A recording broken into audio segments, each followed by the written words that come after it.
নমস্কার বন্ধুরা, আমি অপর্ণা। তোমরা দেখছো ব্লগার অপর্ণা এই চ্যানেলের পক্ষ থেকে তোমাদের জানাই অনেক অনেক অভিনন্দন আর আন্তরিকতা। তোমরা কেমন আছো? আশা করি তোমরা ভালোই আছো, আর আমিও বেশ আছি। আর আশা রাখছি ব্লগটি ভালো লাগবে। তো আজকে দেখো কি সৌভাগ্য আমার হয়েছে, আজকে কিচেন থেকে ভিডিওটা অ্যাকচুয়ালি শ্যুট করিনি। আজকে একদম বেডরুম থেকেই আমি আমার ভিডিওতে স্টার্ট করলাম। অ্যাকচুয়ালি কী হয়েছে বন্ধুরা, গরম পড়েছে, ওয়েদারটা গরমে খালি শরীরে মনে হচ্ছে এনার্জি ফুর্তি কিছুই নেই। তো কালকে যেখান থেকে আমি ব্লগটি শেষ করেছিলাম ঠিক তারপরে পরে এই কাজগুলো স্টার্ট করেছিলাম। তো তাই ওই ভিডিওটা মানে লং হয়ে গেছিলো। কি বলছি বুঝতে পারছো? পয়লা বৈশাখের পরের দিনের, যেদিনকে আমার মেয়ের স্কুলে নাচ হলো, সেই দিনকে পরের দিনের এই ভিডিওটা। তো ভিডিওটা আর একদিন তো আমার ভিডিও মিস গেছে, তো সেই জন্য ভিডিওটা জমাও ছিল, তাই আর কি পাঠানো হয়নি। তাই এই ভিডিওগুলো তোলা ছিল। আর ভিডিও করতেও কম কষ্ট হয় না। যারা যারা ভিডিও করো, এই কাজ করো, তারা নিশ্চয়ই জানো যে ওইটাও একটা কতটা পরিশ্রম। আর যে কাজ হয় আমার 10 মিনিটে, সেটা আমার লেগে যায় আধা ঘন্টা।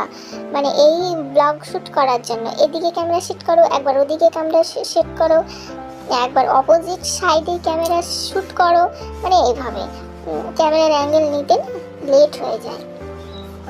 তো যাই হোক, দেখো এখানে এই যে কিছু কাজ কমপ্লিট করে বাসন মাজতে চলে এসেছি।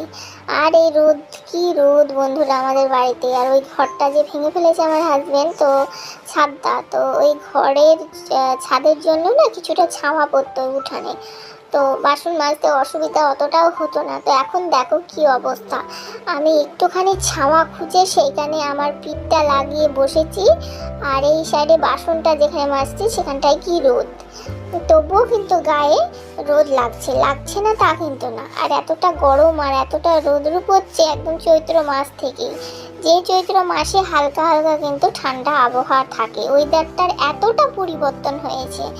তো জানি না কত কত মানুষের ক্ষতিও হচ্ছে। যারা সহ্য করতে পারছে তারা টিকে যাচ্ছে, যারা সহ্য করতে না পারছে তারা চলে যাচ্ছে। সবই সহ্য ক্ষমতার প্রয়োজন, তা না হলে কিন্তু টেকা অসম্ভব। যা দিনের দিন সব কিছু পরিবর্তন হচ্ছে। তো দেখো বাসন মাজা পুরো কমপ্লিট করে আমি এবার বাসনের যে জলগুলো থাকে না, সেগুলো এইভাবে নিংড়ে নিই, তাহলে জলগুলো পড়ে যায়। না হলে না জল থাকে বাসনে, আর আমার ছেলে এত দুষ্টুমি করে, ওই বাসনগুলো নামায় দুপুরবেলায় দিয়ে খেলা করে, যখন ঘুমিয়ে থাকে ঘুম থেকে উঠে দিয়ে এগুলো করে। আর ওকে ঘরের মধ্যে আটকে রাখতে হয়, নাহলে রোদ্রে চলে যায়, ওই আর কি। আর তারপরে দেখো মেয়েকে খেতে দিয়েছে, ওইটা আমার ছেলের পা দেখা যাচ্ছে, ও না চৌকির পরে ঘুমোচ্ছে। আর এইটা পরের দিনের ভিডিও বন্ধুরা। আর এই তরকারিগুলো না আগের দিন রাত্রেবেলায় কেটে রেখেছিলাম, আর শাকও ধুয়ে রেখেছিলাম, কিন্তু কেটে রাখতে পারিনি।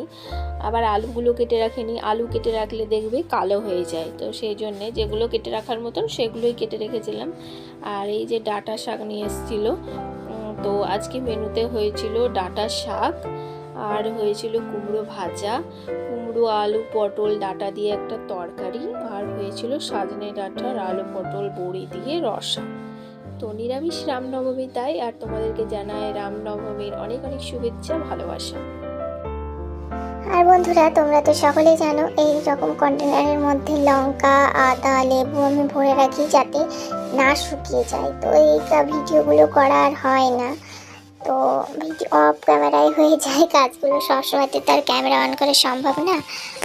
তো যাই হোক, এখন দেখো শাকটা বসিয়ে দিচ্ছি। আর রামনবমী উপলক্ষে আজকে নিরামিষ রান্না খাবো ভেবেছিলাম, কিন্তু এই যে শাকে ভুল করে রসুনটা দিয়ে দিয়েছি। আর কিছু করার নেই, যখন আমি রসুনটা দিয়েই ফেলেছি।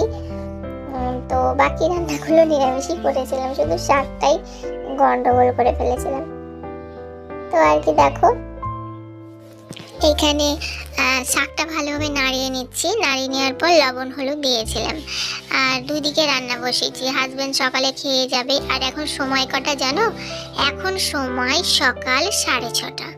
তো সকাল 6:30টার সময় অ্যাকচুয়ালি আমার ভাত এবং তরকারিটা পুরো শাক ভাজাটা রেডি, আর আলু সিদ্ধ এই করেছিলাম সকালে। তারপরে আবার কুমড়ো ভাজা করেছিলাম, করে হাজব্যান্ডকে দিয়েছিলাম, যেহেতু সারাদিনের মামলা সকালবেলা চলে যায় আর ভাত দিয়ে নিয়ে যায়, কিন্তু নষ্ট হওয়ার ভয় থাকে জানো তো। তো সেই জন্য ওকে বলেছি মুড়ি নিয়ে যেতে আর এসে ভাত খাবে, তাহলে মুড়ি তো আর নষ্ট হওয়ার সম্ভাবনা নেই, রোদে মুদে সেখানে পড়ে থাকে, মুড়ি একদম পারফেক্ট থাকে। তো দেখো এখন কুমড়োগুলো ভেজে নিচ্ছি, আর কুমড়োগুলো ভেজে নেওয়ার পরেই হাজব্যান্ডকে দিয়ে দেবো। এখন বললো যে ঘি দাও, তো আমি বললাম আমার হাতটা তো এঁঠো, মানে এঁঠো, তো তুমি একটু ঢেলে নাও। তো তাই ঢেলে নিল।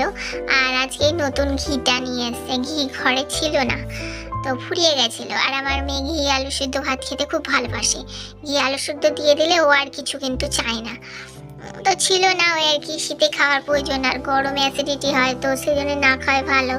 তো নিয়ে এসছে, এখন খেয়ে ফেলতে হবে মাঝে মধ্যে, মানে একদিন একদিন করে, তাহলে গ্যাস ট্যাস কিছু হবে না। আর এই যে এখন এই কুমড়ো ভাজাটা হাফ হয়ে গেল আর হাফটা দিয়ে দিলাম। আর এইভাবে ছাকা দিলে করলে না কুমড়োগুলো নরম হয় এবং খেতেও ভালো হয়। এই একবারে যদি সবগুলো দিয়ে দিতাম তাহলে সেদ্ধ হতো, নরম হতো, কিন্তু কি বলতো গলে পাক হয়ে যেত, কাদা কাদা হয়ে যেত, মানে গোটা গোটা যে একটা ভাব সেটা কিন্তু থাকতো না। তাই আমি অল্প অল্প করে একটু তেল বেশি দিয়ে ভেজেছি। আর এই তেলগুলো সেদিন যে লুচি ভেজেছিলাম তো সেইটারই তেল থেকে গেছিলো, তো বাটিতে রাখা ছিল, তাই ওইটা দিয়েই কুমড়ো ভাজাগুলো করে নিয়েছিলাম।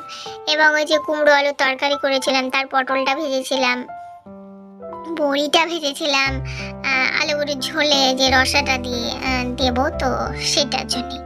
আর এখানে দেখো হাজব্যান্ডকে খেতে দিয়ে দিয়েছি, কুমড়ো ভাজাটাও দিয়ে দিলাম, দিয়েও খেতে থাক। আর এদিকে আমি ওই সাজনে ডাঁটা আলু পটলের যে রসাটা করব, তো সেইটাই ভেজে নিচ্ছি। আর পটল তো আগে ভেজেই তুলে রেখেছি, সেগুলো আর ক্যামেরা অন করে করিনি, করতে গেলে ভিডিওটি অনেকটাই লং হয়ে যেত, যেহেতু আগের কিছুগুলো মানে ক্লিপ তোলা ছিল, তো সেই জন্যই আর কি এভাবে খাপচারা করে ভিডিওটা করলাম। আর জুড়ে দিলাম দুদিনের ভিডিও একদিনে বলতে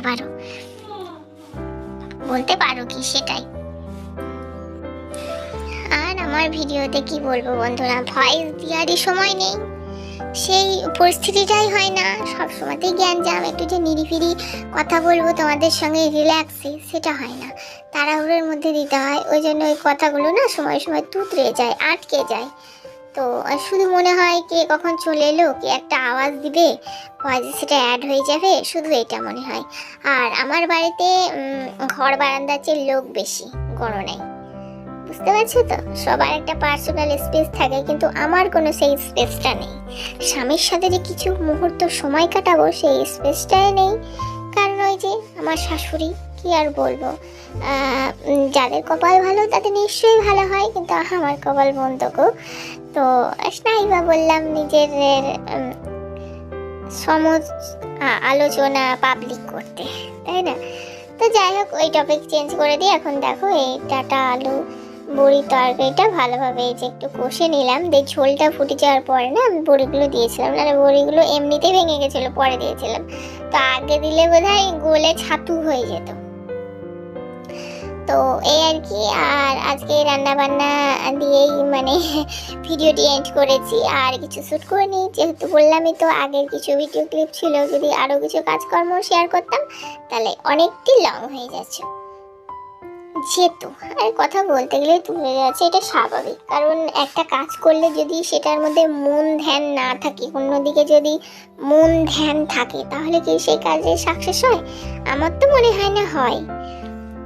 তো আমি আমার অভিজ্ঞতাটা তোমাদের সঙ্গে তুলে ধরলাম, তোমাদের যদি কিছু অভিজ্ঞতা থাকে তো তোমরা আমার সামনে তুলে ধরো, আর আমার যদি কোনো ভুল ত্রুটি হয়ে থাকে তো আমাকে মার্জনা করো।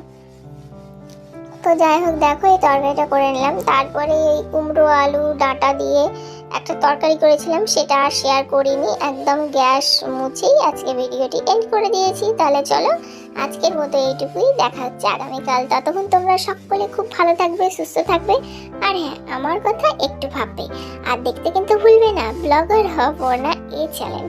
আর বন্ধুরা যারা যারা আমার চ্যানেলটি দেখছো কিন্তু লাইক কমেন্ট শেয়ার কিছুই করা হয়ে ওঠে না, তারা প্লিজ একটা লাইক কমেন্ট শেয়ার করে দিও, লাইক করলে একটা ভিডিও করার আগ্রহ বাড়ে, আর অবশ্যই সাবস্ক্রাইব করে আমার পাশে থেকো। তাহলে ফাইনালি বন্ধুরা টাটা।